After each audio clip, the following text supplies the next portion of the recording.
안녕하세요. 책 읽어주는 북면 아저씨입니다. 지금 읽어드릴 책은 지난번 이어 13회째 사마천 사기입니다. 고조가 정장으로 지낼 때 대나무가 막 피어날 때의 죽피로 관을 만들었었다. 그는 포졸들을 설현으로 보내 공인을 찾아 죽피관을 만들도록 하여 항상 쓰고 다녔으며 뒷날 천자가 되었어도 여전히 그것을 머리에 썼다.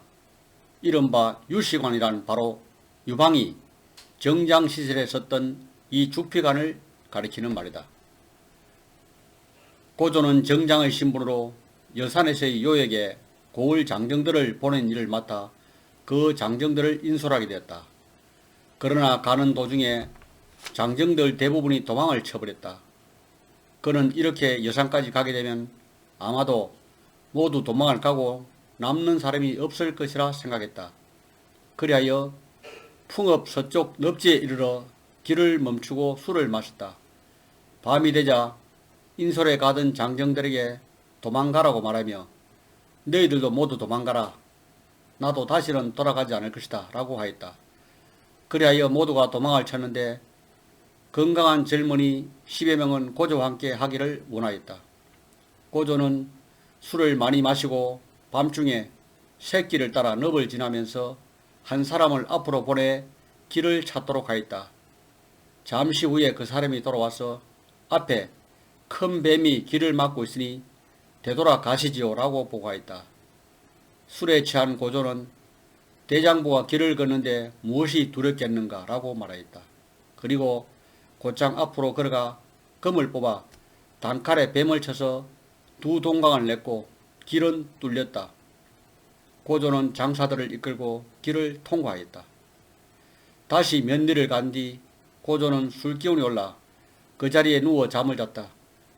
뒤에 오던 사람이 뱀을 벤 곳에 이르렀을 때 한 노파가 밤중에 울고 있는 것을 발견하였다. 그 사람이 우는 이유를 묻자 노파는 어떤 사람이 내 아들을 죽여서 내가 이렇게 우는 것이오 라고 대답했다. 다시 할머니 아들은 왜 죽었습니까? 하고 묻자 노파는 내 아들은 백제의 아들이오라. 뱀으로 변하여 길에 누워 있었는데 지금 적제의 아들에게 베어졌으니 내가 이렇게 우는 것이라 하였다. 그 사람은 노파가 황당한 소리를 한다고 여겨 때려주려고 하자 노파는 갑자기 사라져 버렸다. 뒤에 오던 사람이 고조가 술 취해 누운 곳에 도착했을 때 고조도 이미 술에서 깨었다. 그들이 방금 있었던 일을 고조에게 말해주자 고조는 속으로 크게 기뻐하면서 자신의 운명이 비범하다고 생각했다. 이로 인하여 따르던 사람들도 고조를 경외하였다. 폐공으로 옹립된 유방. 진나라 2세 황제 원년 가을 진성 등이 기원에서 봉기하여 진에 이르러 왕을 칭하고 국호를 장초라고 하였다. 이에 수많은 군연이 호응하여 각지의 지방장관을 죽이고 진성을 따랐다. 폐연 혈령은 두려워져서 폐연을 들어 진성에게 호응하고자 했다. 주리 소하와 옥연 조참이 혈령에게 말하였다. 혈령께서는 진나라 관리로서 만약 지금 진나라의 반기를 들고 폐업의 젊은이들을 이끌려고 해도 폐업 젊은이들이 따르지 않을 것입니다. 청컨대 혈령께서 예전에 외지로 도망친 폐연 사람들을 모두 소집하시게 되면 능히 수백 명을 얻을 수 있습니다. 이 힘을 이용하여 군중들을 이협하면 군중들은 감히 혈령의 명령을 따르지 않을 수 없습니다. 혈령은 이 말이 그럴듯하다고 여겨 곧 번쾌를 파견하여 가서 유괴를 불러오도록 하였는데 유괴의 무리는 이미 100여 명이나 되었다. 이렇게 하여 번쾌가 유괴를 폐연으로 데려왔다. 하지만 혈령은 이때 또 후회하며 유괴가 변을 일으킬까 두려워하여 곧 성문을 걸어 잠그고 사람을 보내 유괴가 들어오지 못하도록 막으면서 소하와 조참을 죽이려고 하였다. 겁이 난 소하와 조참은 성벽을 넘어가서 유괴에게 몸을 ը타가했다. 유괴는 폐연의 부로들에게 비단의 편지를 써서 화살을 이용하여 성 안으로 쏘았다. 천하가 진나라의 폭증에 고초를 겪은 지 이미 너무 오래입니다. 지금 부로 여러분들께서는 혈령을 위하여 성을 지키고 있으니 각국의 제후들은 이미 모두 봉기하였으니 일단 성이 함락되면 곧 폐연을 도륙할 것입니다. 만약 폐연 부로들이 함께 힘을 합쳐 혈령을 죽이고 폐연 자제 중 수령으로 세울 수 있는 사람을 뽑아 지도자를 하게 하면서 제후들에게 호응한다면 가족들의 생명을 보존하고 재난을 당하지 않을 것입니다. 그렇게 하지 못하게 되면 부자가 모두 살해되고 죽어도 아무 의미도 없게 될 것입니다. 이거를 읽어본 부로들은 곧 자제들을 이끌고 와서 혈령을 죽이고 성문을 열어 유괴를 영접하고 곧 그에게 폐연 혈령을 맡기고자 했다. 유괴가 말하였다. 천하는 때마침 혼란스럽고 제후들은 모두 걸기하인데 만약 뽑아놓은 장군이 임무를 수행하게 못하게 되면 한 번에 패하여 땅에 묻힐 것이요. 나 유괴는 내 생명을 아껴서가 아니라 오직 재주가 없고 힘이 약하여 부영자재를 보존할 수 없을까 두려운 것이요. 이것은 중차대한 대사이니 부디 여러 부로들께서는 신중하게 선택하셔서 다른 사람으로 바꿔 충분히 대사를 맡을 사람을 뽑아주시기 바랍니다. 유괴는 폐연 아문의 정원에서 황제와 치우에게 제사를 지내고 희생양의 피를 북에 발랐다. 깃발은 모두 붉은색으로 통일하였다. 왜냐하면 전에 유괴가 뱀을 죽였을 때 할머니 말이 뱀은 백제의 아들이고 뱀을 죽인 것은 적제의 아들이었으므로 붉은색을 성상하였다. 소화, 조참, 번개 등과 같은 소년 자제와 세력이 있는 관리를 모두 폐공을 위하여 출동하여 폐연의 자제들을 병사로 모집하였는데 모두 2, 3천 명을 얻었다. 그러고는 곧 호름과 방해를 공략하고 풍업으로 다시 돌아왔다. 이때 진나라 장수 장하는 진성의 부대를 추격하고 있었다. 그의 부장 사마이는 병사를 이끌고 북진하여 초나라를 평정하고 상현을 도륙한 후 다시 탕현을 공격하였다. 폐공이 항량을 만나지 한 달 남짓 지났다. 그동안 항우는 이미 양성을 공격하여 함락시키고 돌아와 항량에게 보고했다. 항량은 강로의 장령들을 모두 설현에 소집하였다. 폐공도 참석하였다. 항량은 진성이 확실히 죽었다는 말을 듣고 곧 초나라의 후예인 회양의 손자 용심을 중앙으로 삼고 우위에 도읍하도록 하였다. 진나라 군대는 다시 정비하여 복양을 견실하게 지키고 제방을 무너뜨려 물을 흐르게 하여 성을 뺑 둘러싸게 하면서 방어하였다. 성을 함락시키지 못하자 폐공과 항우는 군사를 돌려 정도를 공격하였으나 정도 역시 함락시키지 못하였다. 향량은 또 한 번 진나라 군을 격파하자 교만한 모습을 보였다. 송이가 향량에게 자만해서는 안다고 가냈지만 듣지 않았다.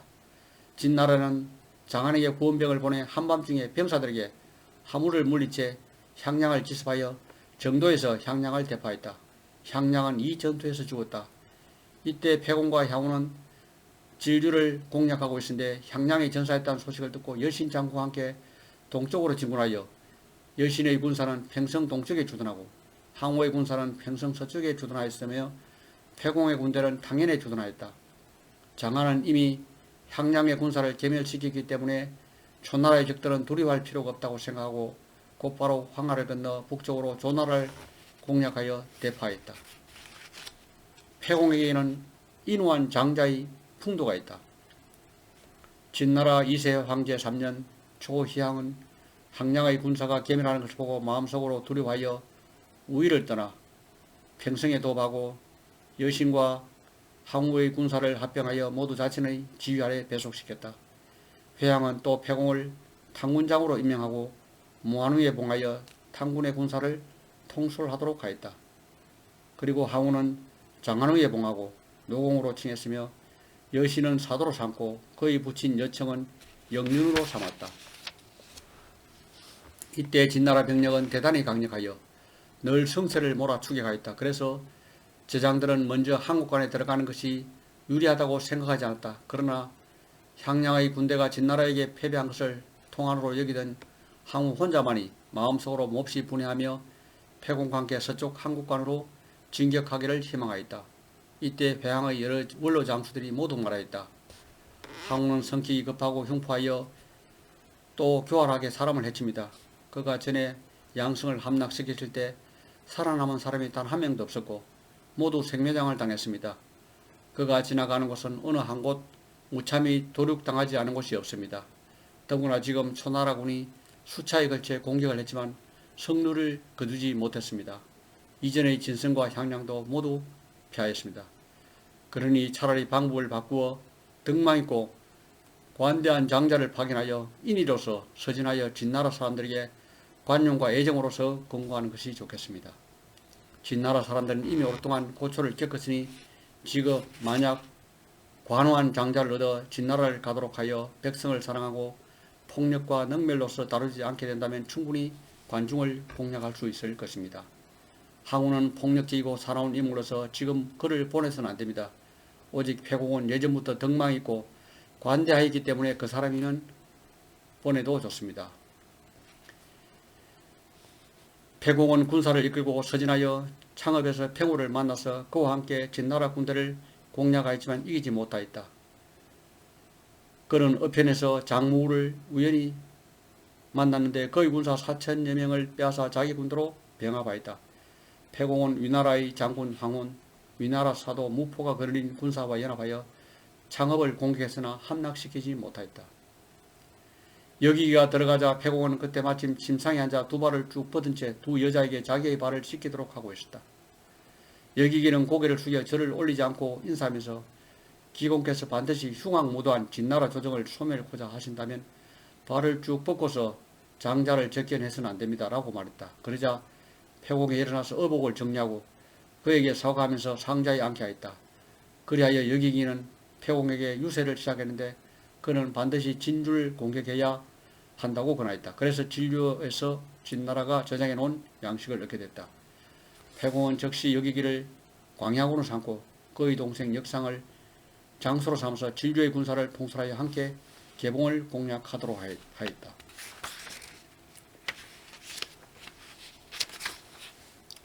이때 종나라 장군 사망은 황하를 건너서 한국관에서 막 진입하려 했는데 패공은 북진하여 팽업을 공략하고 황하 나루터를 끊어 사망이 강을 건너지 못하도록 하였다.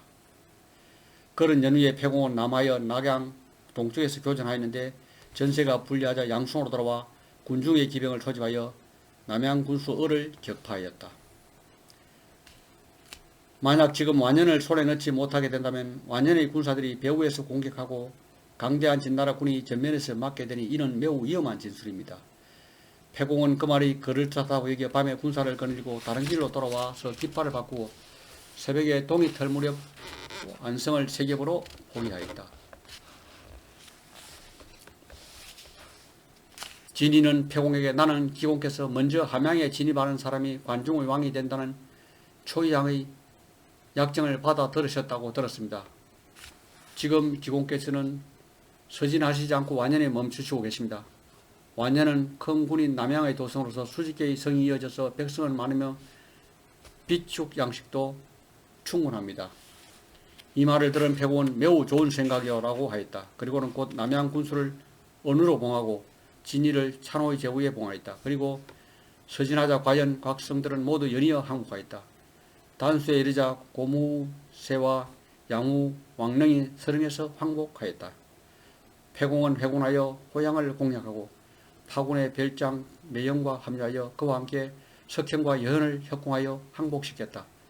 패공은 위나라 사람 영창을 진나라에 파견하여 은밀히 조고와 연락하였는데 조고는 사자를 보낸 줄 알았다. 이때 장하는 이미 조나라에서 항우에게 투항하였다. 이것으로 글 읽기를 마치겠습니다.